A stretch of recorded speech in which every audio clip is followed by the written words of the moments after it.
رسالة إلى زوجي العزيز. تعليمات قبل دخول شهر رمضان الكريم. شاوي آخر لحظة ليه مش تشدك الحشيشة على الدخان والقهوة ترجع فيا نام. ترمضن الرمضن. تحضير الطاولة قبل شقان الفطر عليك انتي. غسيل الماعون من بعد شقان الفطر مشترك. الضيافات ممنوعة، كل حد يشد دارو، ما تجيب لي حتى حد وما تستدعى لي حتى حد. أنا ما نمشي لحتى حد وما نحب حتى حد يجيني من الآخر. بالنسبة للمسلسلات باش ما نقعدوش نتعاركوا، اتبع معايا المسلسل اللي أنا نحب نتبعه. قولك ليه؟ أنا فا برا امشي للقهوة ما تجيك السحور.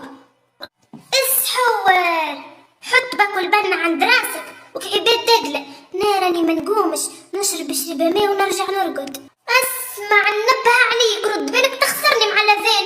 مش الاذان يأذن قد قد وانت تجيني وزن وتبدا ترعش علي. طلع اقعد شد بلاستيك واشرب شربة ماء، خذ الفاي مشرب